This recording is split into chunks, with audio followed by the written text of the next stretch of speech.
Pesawat Lion Air rute Jayapura, Jakarta menabrak bagian garbarata di sekitar area ruang tunggu keberangkatan Bandar Udara Mopah Merauke, Papua Selatan saat akan lepas landas. Penumpang sempat panik saat mendengar suara keras di bagian sayap kanan pesawat yang menabrak dinding kaca garbarata. Tabrakan terjadi saat pesawat tengah memutar haluan. Bagian kaca garbarata dan sayap pesawat pun rusak. Para penumpang pun kecewa dan mendatangi kantor Lion Air di bandara untuk mempertanggungjawabkan nasib mereka. Pesawat dia retak ya? Pertama ada yang teriak.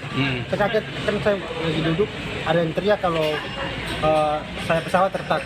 Terus salah satu dari pihak kru pesawat melaporkan ke itu pilot. Dugaan sementara kejadian ini akibat human error.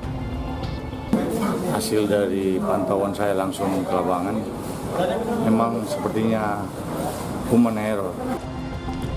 Sementara itu pihak Lion Air menyatakan penerbangan JT797 telah dipersiapkan dengan baik sesuai standar operasional prosedur. Saat ini Lion Air tengah melakukan investigasi lebih lanjut terkait peristiwa pesawat Lion Air yang menabrak garbarata Bandara Mopah. Penerbangan sudah dipersiapkan secara baik menurut standar operasional prosedur.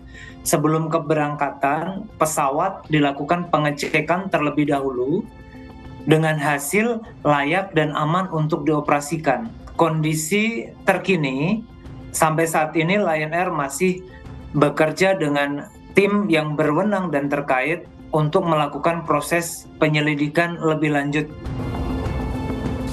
Akibat insiden ini, sebanyak 122 penumpang dan 7 awak pesawat batal berangkat. Pemirsa, ibu pembunuh anak kandung di Klender, Jakarta Timur telah ditetapkan sebagai tersangka. Pelaku tega membunuh darah dagingnya karena kelas anaknya sering menangis.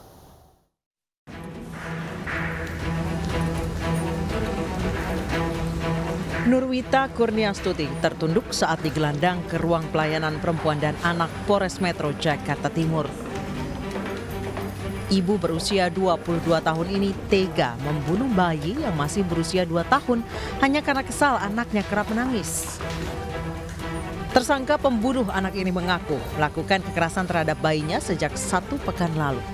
Setelah menghabisi nyawa anaknya, pelaku mendatangi rumah orang tuanya dan mengaku anaknya meninggal karena terjatuh dari mobil. Orang tua pelaku yang curiga langsung melaporkan kasus ini ke kepolisian. Datang ke rumah orang tua saya ditanya sama orang tua saya, ini kenapa dijidat sampai di tangan? Aku bilang jatuh dari mobil. Nah itu keluarga nggak ada yang percaya, soalnya di sini itu ada memar. Nah pas paginya itu anak saya mandiin, pas udah kelar mandiin sekitar jam 7-an saya langsung dibawa ke Polsek Cakung. Pelaku dijerat pasal berlapis tentang perlindungan anak dan pasal 338 KUHP dengan ancaman hukuman maksimal 20 tahun penjara. Kok lehernya bekak, tangannya ada lukanya. Nah, begitu ditanya oleh yang memandikan, tersangka selalu nangis dan bilang ini kecelakaan. Ya, karena adanya kecurigaan, maka ibu tersangka itu membawa pelaku ke Polsek Cakung. Nah, di situ akhirnya diinterogasi. Diinterogasi oleh penyidik, akhirnya dia mengakui kalau anaknya dicekek sehingga mengakibatkan meninggal dunia. Sebelumnya ibu kandung korban sempat berkelit saat ditanyai warga. Terduga pelaku mengaku bahwa anaknya tewas akibat kecelakaan. Namun hal ini terbantahkan saat polisi melakukan penyelidikan. Jenazah korban sudah diserahkan kembali pasca otopsi kepada neneknya untuk dimakamkan. Dari Jakarta, Rizky Falupi, iNews melaporkan. Pemirsa, kasus viral ibu memberikan kopi saset kepada bayinya yang masih berusia 7 bulan mendapat sorotan dari Presiden. Polisi turun tangan dan kini bayi yang dicekoki kopi saset tersebut dalam penanganan Dinas Sosial Goa.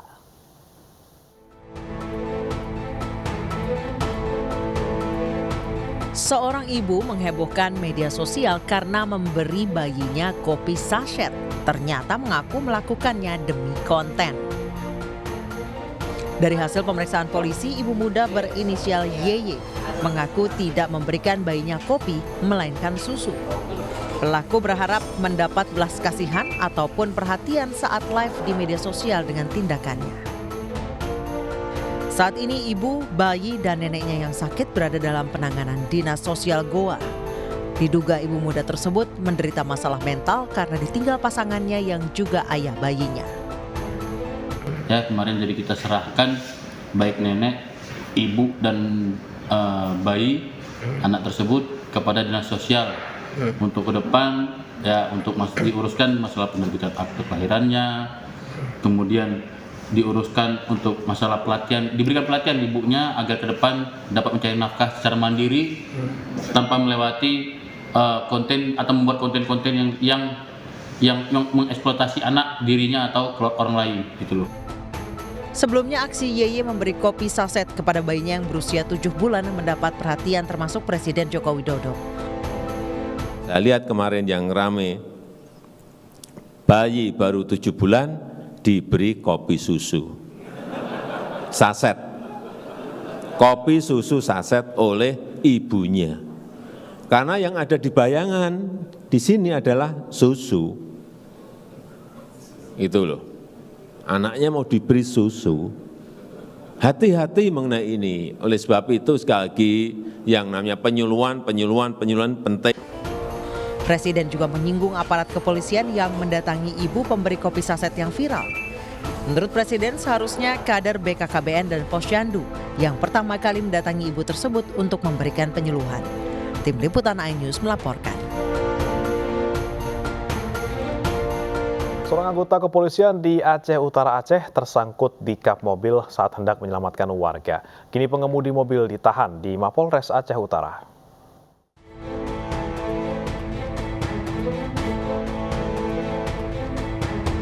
Inilah detik-detik video rekaman CCTV petugas leasing dan polisi yang mencoba menghadang seorang pria berinisial SR saat keluar dari Polsek Baktia Aceh Utara Aceh. Meskipun diadang petugas, namun SR tetap menancap gas hingga menyebabkan seorang polisi tersangkut di kap mobil dengan jarak hampir 1 km. Akibat perbuatannya, kini SR diamankan petugas di Mapolres Aceh Utara. SR ditetapkan sebagai tersangka atas dugaan percobaan pembunuhan dan penganiayaan. Kepolisian juga mengamankan sejumlah barang bukti berupa 1 unit mobil, file rekaman CCTV, pakaian polisi, dan foto korban dirawat di rumah sakit. Pada saat dia mau keluar ini, tanpa melihat dari tanpa melihat lingkungannya, hampir menabrak dari saudari S ini, ya, ada dari yang saksi perempuan tadi hampir ditabrak, kemudian didorong oleh korban kita dengan inisial OK ini, anggota polisi ini, agar dia sampai ketabrak. Sebelum kejadian tersebut, pihak kepolisian berusaha memediasi keributan antara pihak leasing dengan tersangka SR, meski akhirnya tidak menemukan titik temu. Akibat perbuatannya, SR dijerat dengan pasal percobaan pembunuhan dan penganiayaan. SR terancam hukuman penjara paling lama 15 tahun.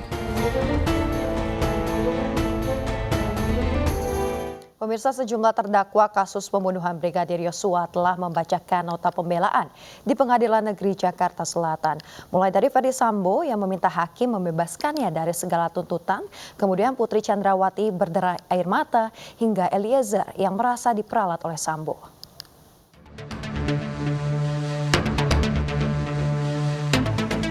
Setitik harapan dalam ruang sesak pengadilan. Itulah judul dari nota pembelaan yang dibacakan Ferdi Sambo dalam sidang pledoi 24 Januari lalu. Saat membacakan nota pembelaan, Sambo juga menepis mengenai isu yang beredar di masyarakat dan media sosial. Sambo menyebut apa yang dituduhkan masyarakat mulai dari dirinya disebut penjahat terbesar sepanjang masa hingga isu LGBT dan nikah siri serta memiliki bunker berisi uang adalah tidak benar. Seolah saya adalah penjahat terbesar sepanjang sejarah manusia. Saya telah dituduh secara sadis melakukan penyiksaan terhadap almarhum Yosua sejak Magelang. Begitu juga tudingan sebagai bandar narkoba dan judi, melakukan perselingkuhan dan menikah sirih dengan banyak perempuan, perselingkuhan istri saya dengan Joshua dan Kuat, melakukan LGBT, memiliki bunker yang penuh dengan uang, sampai dengan penempatan uang ratusan triliun dalam rekening atas nama Yosua, yang kesemuanya adalah tidak benar. Sementara itu untuk kesekian kalinya, air mata kembali berlinang di pipi terdakwa Putri Chandrawati. Putri menangis saat membacakan nota pembelaan dan pledoinya 25 Januari lalu karena mengaku ingin bertemu dengan anak-anaknya. Pledoi yang diberi tajuk Surat dari Balik Jeruji diawali dengan harapan Putri agar Tuhan mengizinkan dirinya untuk memeluk anak-anaknya. Terdakwa Putri juga minta dibebaskan dari jeratan hukum. Istri Ferdi Sambo itu mengatakan dirinya tidak bersalah dan tidak terlibat dalam rencana pembunuhan ajudan suaminya tersebut. Putri juga tetap bersikeras menjadi korban kekerasan seksual. Saya mengalami kekerasan seksual dan dianiaya oleh orang yang selalu kami percayakan dengan sangat baik, yang kami anggap keluarga. Kejadian sangat pahit yang justru terjadi di hari pernikahan kami yang ke-22. Di sisi lain, jutaan hinaan, cemooh, bahkan penghakiman telah dihujamkan kepada saya. Tak lama berselang masih di hari yang sama, mantan ajudan Ferdi Sambo Richard Eliezer juga membacakan nota pembelaan pribadinya yang dibuat dengan tulisan tangan oleh dirinya sendiri dengan judul Apakah Harga Kejujuran Harus Dibayar 12 tahun penjara. Dalam nota pembelaannya, Eliezer menyatakan ia merasa diperalat, dibohongi, dan disia-siakan.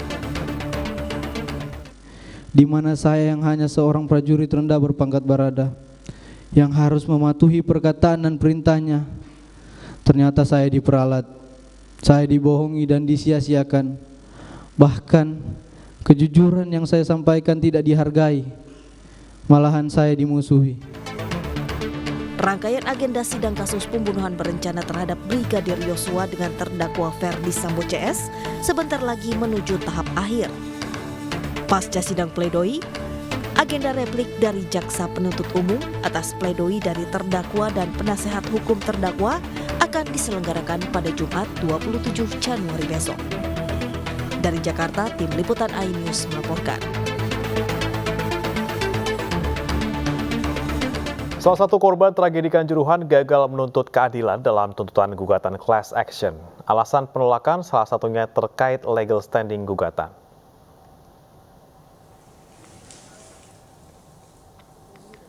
Ketua Majelis Hakim Amin Immanuel Bureni menolak gugatan class action yang dilakukan salah satu korban luka tragedi Kanjuruhan di Pengadilan Negeri Kepanjen.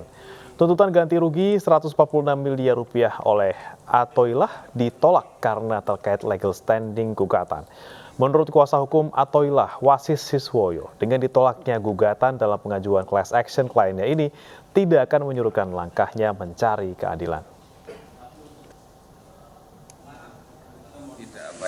Istilahnya kami tidak menyerah, jadi ini kami terus akan lakukan kelengkapan untuk persyaratan persidangan selanjutnya untuk mengajukan gugatan selanjutnya. Jadi akan mencari perwakilan nanti itu ya? Iya. Akan diajukan lagi. Kita akan lagi tim dengan tim kami dari Pakar Jati untuk mengkoreksi ulang sehingga nanti gugatan yang kedua ini tidak. Pemirsa, guna mengatasi banjir di Jakarta, pembangunan sodetan Kali Ciliwung kembali dilanjutkan. Proyek yang menelan biaya hingga 1,2 triliun rupiah ini akan selesai pada April 2023 mendatang.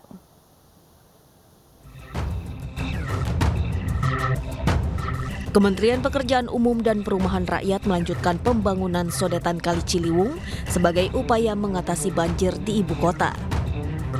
Sodetan Kali Ciliwung merupakan terowongan sepanjang 1.268 meter yang terdiri dari 2 jalur pipa berdiameter 3,5 meter yang dapat mengalirkan debit air dari Sungai Ciliwung menuju Kanal Banjir Timur dan Kali Cipinang. Pembangunan sodetan ini terdiri dari inlet atau pintu masuk yang berada di Kelurahan Bidara Cina, Jakarta Timur, dan outlet atau pintu keluar yang berada di Kelurahan Cipinang Besar Selatan, Jakarta Timur. Pemancangan pertama proyek dilakukan pada 23 Desember 2013 oleh Menteri Pekerjaan Umum Joko Kirmanto.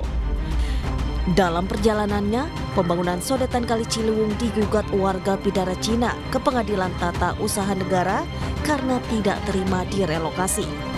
Gugatan itu pun dikabulkan Majelis Hakim PT UN pada 25 April 2016. Diketahui sodetan ini dibangun untuk mengendalikan pergerakan air dan mengurangi jumlah titik-titik genangan di Jakarta. Diprediksi proyek yang diperkirakan menelan biaya hingga 1,2 triliun rupiah ini akan rampung pada April mendatang. Dari Jakarta, Muhammad Zulhilmi, Ilham Elias, iNews melaporkan. Akibat tembok kandang jebol, seekor buaya muara lepas ke area persawahan di Jepara, Jawa Tengah. Sementara di Sumatera Barat, seekor ular piton sepanjang 4,5 meter ditangkap warga saat masuk ke pekarangan rumah.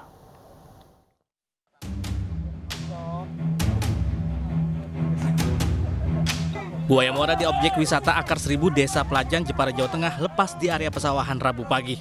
Petugas BPBD Jepara bersama relawan harus ekstra hati-hati saat menangkap buaya jantan ini berukuran besar dengan panjang 3,5 meter serta bobot sekitar 400 kg. Keberadaan buaya ini kali pertama diketahui oleh seorang petani yang tengah pergi ke sawah. Buaya lepas akibat dinding pagar kandang ambrol diterjang aliran air dari bukit. Karena tadi malam kan diguyur hujan sangat deras.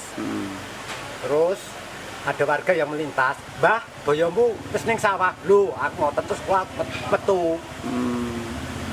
Itu karena apa, Mbah? Bisa lepas itu?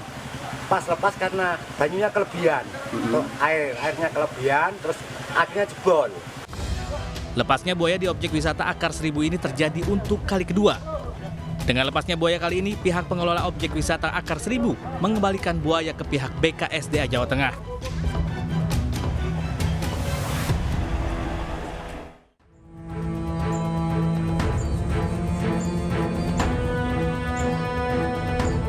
Seekor ular piton raksasa berukuran 4,5 meter ini berhasil ditangkap oleh salah seorang warga saat ular tersebut hendak masuk ke dalam pekarangan rumah di daerah Tanah Garam, Kota Solok, Sumatera Barat.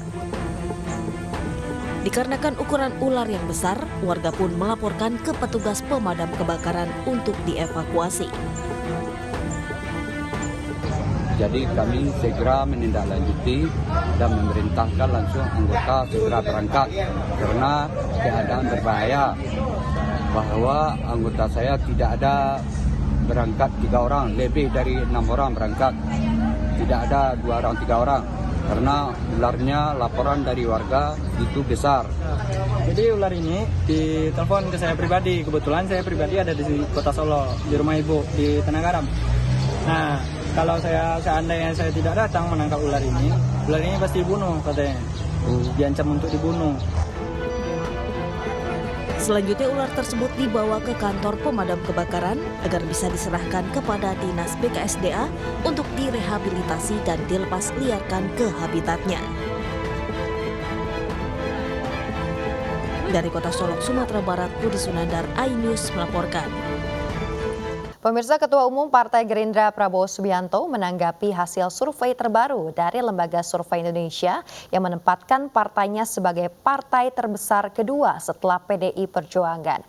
Prabowo meminta seluruh kadernya untuk berjuang dan juga bekerja keras menaikkan elektabilitas partai dengan turun ke rakyat.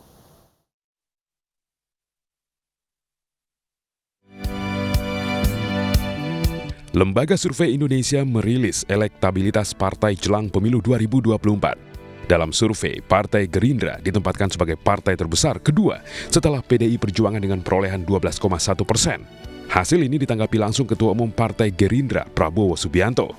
Calon presiden dari Partai Gerindra ini meminta seluruh kader turun ke rakyat dan bekerja keras untuk kepentingan rakyat. Tekad kita solid, semangat kita tinggi, optimisme kita besar, keyakinan kita besar, kita akan maju ke rakyat untuk membela kepentingan rakyat. Jadi survei-survei itu semua menjadi tambahan informasi, tapi juga jangan sampai kita menjadi terlena dan tidak fokus untuk menyelesaikan permasalahan yang dihadapi masyarakat, memberikan solusi dan memberikan motivasi. Prabowo Subianto menjadi sosok yang layak memimpin Indonesia. Tidak haus akan kekuasaan, Prabowo memiliki komitmen kuat dalam membangun bangsa dan negara, serta mensejahterakan rakyatnya. Loyalitas dan dedikasi tinggi kepada pemerintah pun ditunjukkan Prabowo dengan fokus pada amanah sebagai Menteri Pertahanan. Tim Liputan iNews melaporkan. Menghadapi kontestasi pemilu dan pilkada 2024, Dewan Pimpinan Wilayah Partai Perindo Sulawesi Selatan dan Dewan Pimpinan Wilayah Partai Perindo Provinsi Lampung menggelar konsolidasi. Konsolidasi ini digelar agar kader dan pengurus partai siap bertarung untuk meraih suara terbanyak pada pemilu mendatang.